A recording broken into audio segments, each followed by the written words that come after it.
ગાંધીધામ મહાનગરપાલિકા દ્વારા રામબાગ 4 રસ્તાથી લઈને નવી સુંદરપુરીના પાણીના ટાંકા સુધીના મોટા ભાગના દબાણો પર બુલડોઝર ફેરવી દેવામાં આવ્યું.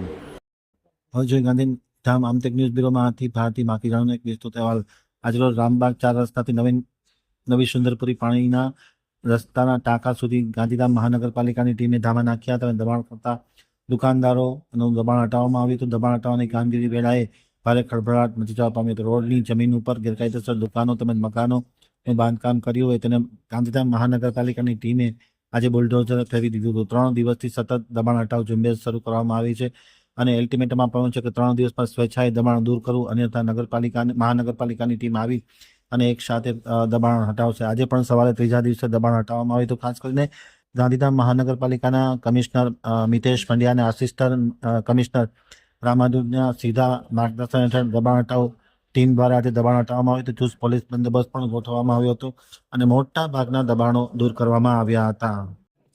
મહાનગરપાલિકા બની એના પછી અત્યારે જે મેન રોડ છે, કોઈ રોડ કિનારના જે દબાણો છે એ દબાણો હટાવવા માટે થઈ અને નોટિસ આપવામાં આવી છે. શરૂઆત આપણે સ્ટાર્ટ કર્યું છે ત્યાંથી ઘોડા ચોકી સુધી, ત્યાંથી તોરાણી કોલેજથી સીધું અહીંયા રામબાગ સુધી આવ્યા છીએ અને આજે આ વિસ્તારના અંદર કામગીરી ચાલુ છે.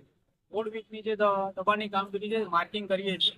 3 દિવસની નોટિસ હટાવી છે એના માટેના પ્રયત્નો છે. એના પછી મહાનગરપાલિકા દ્વારા બીજી કઈ જગ્યાએ કામગીરી કરવાની બાકી છે? મહાનગરપાલિકાના જાહેર રોડ છે બધા રોડ આપી દેવામાં આ માટે પ્રજાજનોને કેવી હાલાકી રહેશે, કેવો સામનો કરવો પડશે? બાકી તો એટલું કઈ નહીં, પરંતુ શહેર માટે સારું થઈ રહ્યું છે. પબ્લિકે પણ આમાં સાથ આપી અને